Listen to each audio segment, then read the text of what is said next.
पिता परमात्मा पूर्ण ब्रह्म सारी सृष्टि के रचनहार कबीर परमेश्वर जी की असीम रजा से आप सभी पुण्यात्माएं परमात्मा की अमर कथा सुनने के लिए उपस्थित हुए। पुण्यात्माओं, सौभाग्य आपका, आपको ऐसे समय में मनुष्य जीवन प्राप्त है जो समय बहुत ही मुश्किल से सुलभ होता है। आप जी अभी अध्यात्म मार्ग से परिचित नहीं हैं। आपके शुभ संस्कार आपको यहाँ लाए हैं।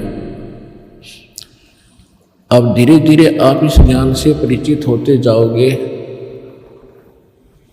आप उस गए हुए समय को बहुत पछताओगे। सारा जीवन हमारे पूर्वज दादे परदादे इस रोजी रोटी के लिए ही पचकर मर गए। अंत में सभी कुल के कुल नाश हो गए और आज वो ना जाने किस प्राणी के शरीर में आज वो कष्ट उठा रहे होंगे। और यही स्पीड हमने पकड़ रखी थी, यही क्रियाएं हम कर रहे थे जब तक हमें ये ज्ञान नहीं हुआ था कि मनुष्य जीवन का एक वेरी इंपॉर्टेंट वर्क और है। और जो वेरी इंपॉर्टेंट काम था, घना जरूरी कार्य था मनुष्य जीवन का, उसको तो हम एक एक्स्ट्रा सा काम मान रखा था। 6 महीने में कभी चले गए अपने इष्ट धाम में, कोई त्योहार आया उस दिन कोई प्रसाद बना लिया और खा लिया, कभी थोड़ी बहुत कोई आरती मंत्र जैसे भी प्राप्त थे कर लिए। ये न तो कोई भक्ति थी, क्योंकि शास्त्र विरुद्ध होने से वो भक्ति भी नहीं थी, और न ही हमारी विशेष रुचि थी। आत्मा परमात्मा के बिना तड़पती रहती है, इसलिए वो कभी अंगड़ाई लेती थी तो काल में ये 36 जाल बना रखे हैं। कोई तीर्थ बना दिया, कि तो मंदिर बनवा दिया, कहीं पर ये नकली संत बैठा दिए हुआ बाई बकने वाले, तो हम वहाँ जाकर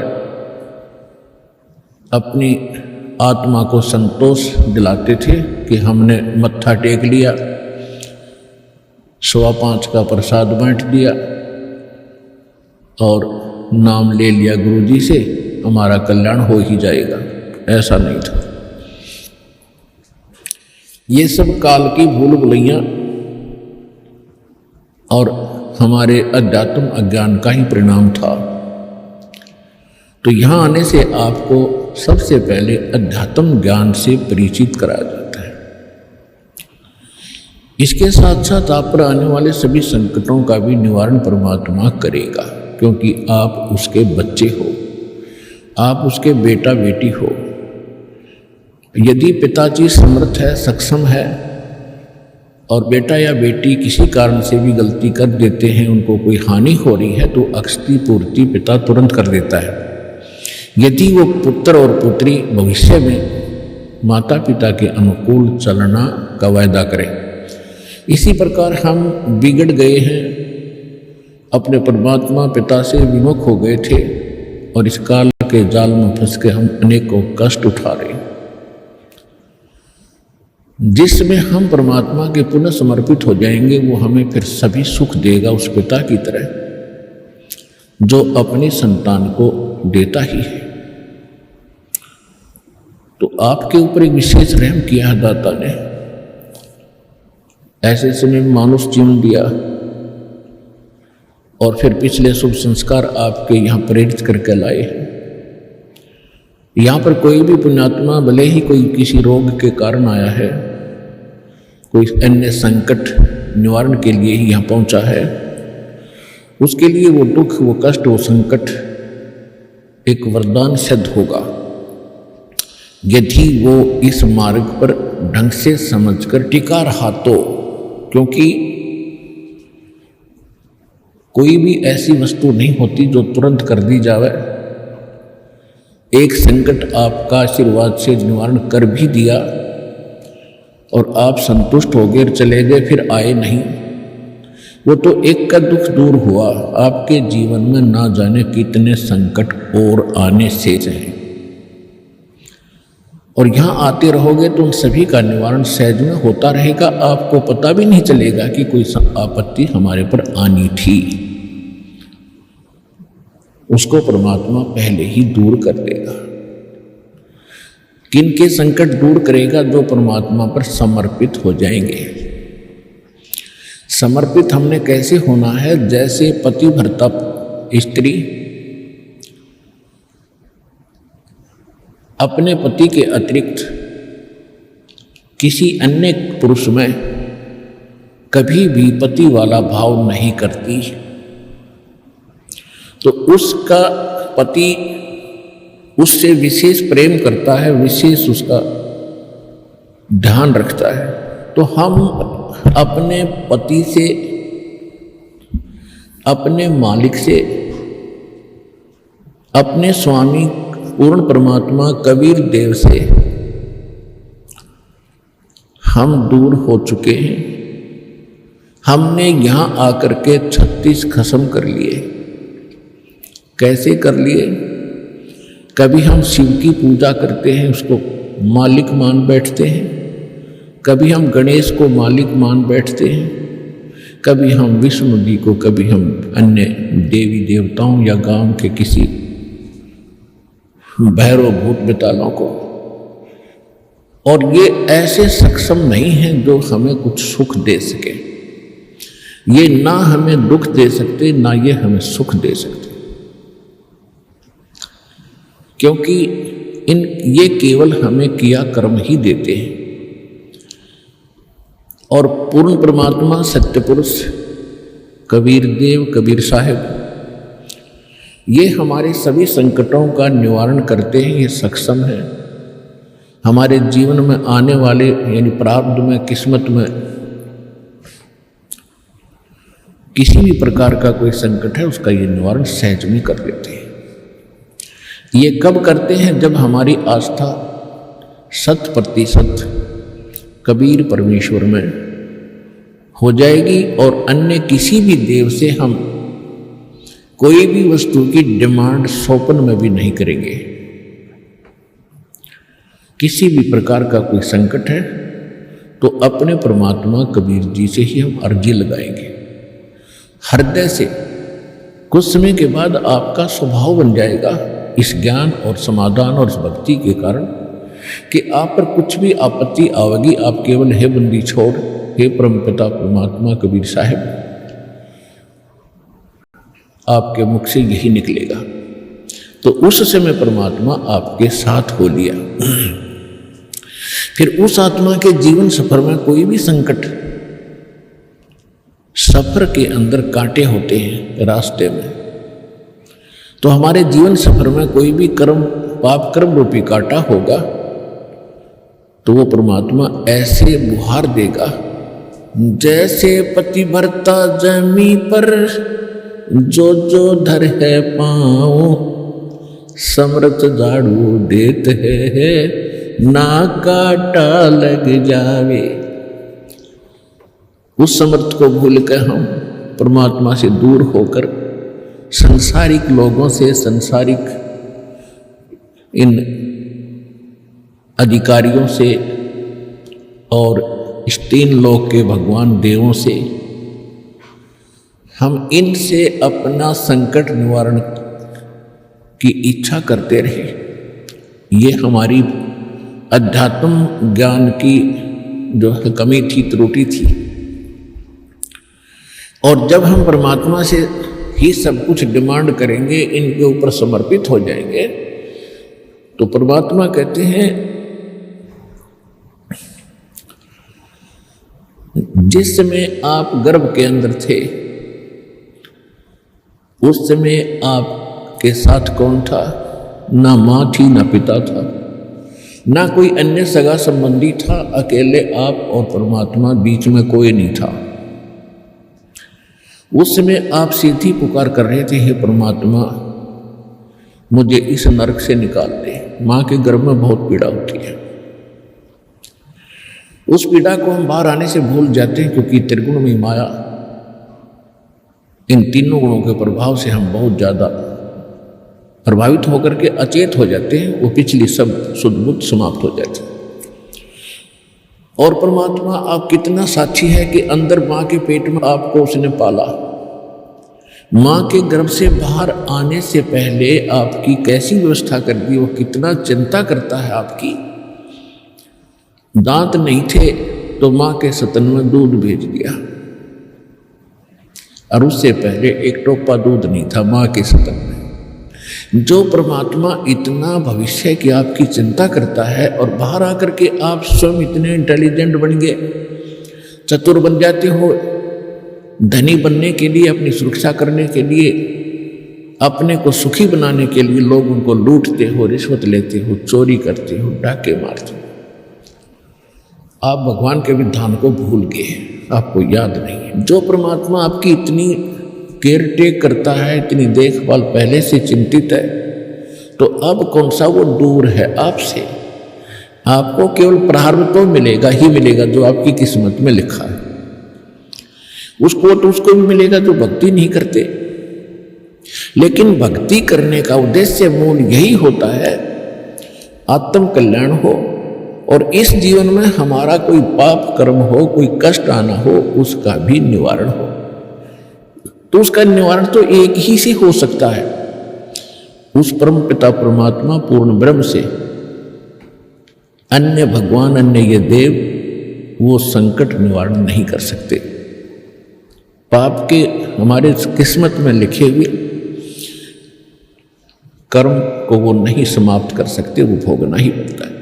केवल कबीर देव, कबीर साहब ये हमारे पाप का नाश कर सकता है, हमारे जीवन को सुखी कर सकता है। तो क्या बताते हैं, उस समर्थ की रीझ छुपाई, अब कुल कुटुंब से राता, गर्भ के अंदर बचन भरे थे, कहाँ गई वो बात। अब देखो परमात्मा फिर आकर हमें सचेत करते हैं, क्योंकि काल ने तो हमारे ऊपर पर्दा डाल दिया, बुद्धि पर पत्थर गिर दिए। माँ के गर्भ से बाहर आते ही हम सब कुछ भूल गए, नए सिरे से पढ़ाई जाती है। ये तेरा चाचा, ये तेरी चाची, ये तेरी माँ, ये तेरे पिता, मामा, ये बुआ, और कै ख गगड़, ये नए सिरे से पढ़ाई जाते हैं। हम इतने जो है अचेत हो जाते हैं, और परमात्मा फिर आकर हमें फिर नए सिरे से याद दिलाते हैं कि उस समर्थ की रीझ छुपाई। उस समर्थ ने आपके ऊपर प्रसन्न होकर के आपकी प्रार्थना सुनी। रीझ माने खुश होकर के आप पर जो रहम किया, वो रीझ आपके ऊपर प्रसन्न हुए। उस समर्थ की रीझ छुपाई, वो भूल गया तो उस मालिक के उस रहम को।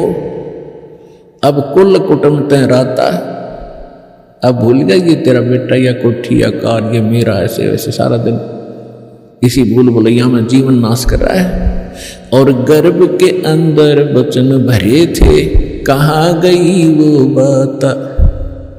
अब परमात्मा याद दिलाते हैं, अब कहाँ गई वो तेरी बात जब नुका था माँ के पेट में कि हे परमात्मा एक बार मुझे बाहर निकाल दे, कभी भी गलती नहीं करूँगा, आपकी यादगानी रखूँगा और आप पर पूरा विश्वास करूँगा। निर्वाह के लिए कार्य करते समय भी आपकी याद कभी नहीं भूलूंगा। और अब हम क्या करते हैं, केवल सांसारिक इन कार्यों में सारा जीवन लगाते हैं। भगवान की याद तो कभी कोई चर्चा करता तभी आती है, ना तो स्वप्न में भी ना आती है हमारे को।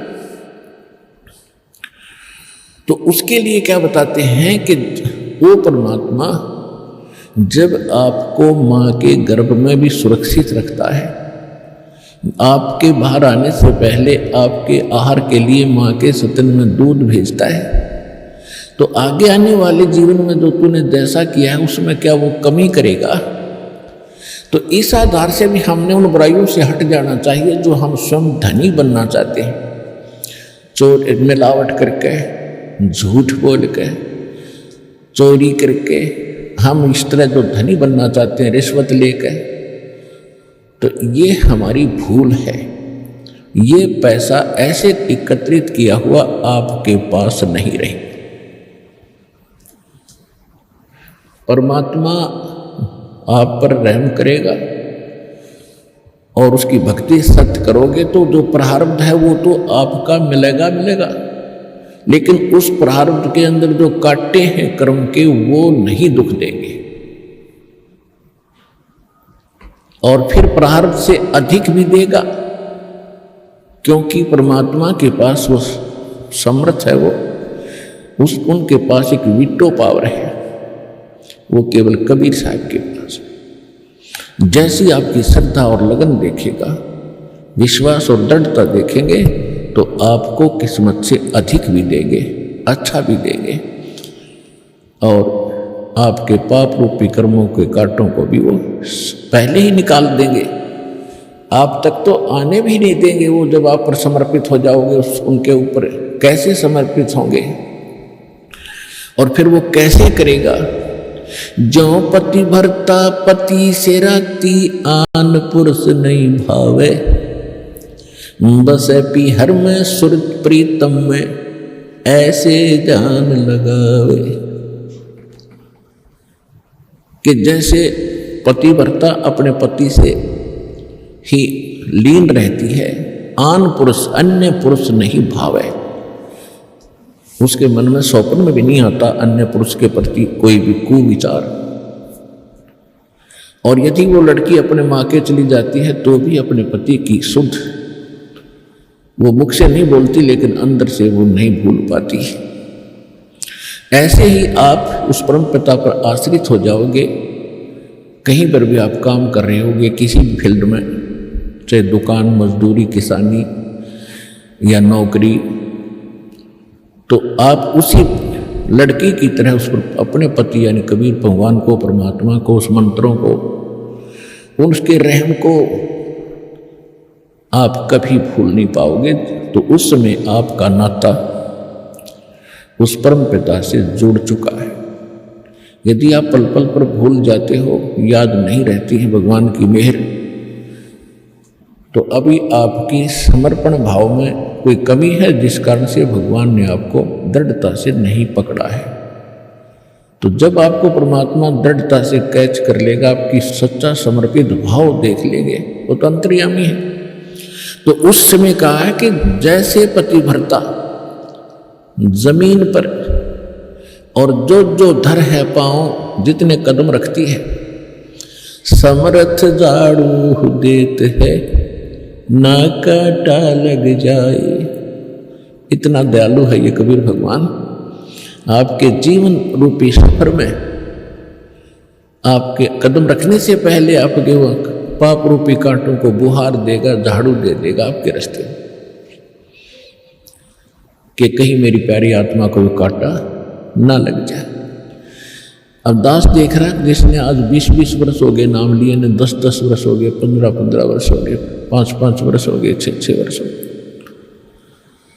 अब वो कितना सुखी जीवन जी रहे हैं, और उनके घरों के पास में दूसरे रिश्तेदारों में, अपने घरों में दूसरे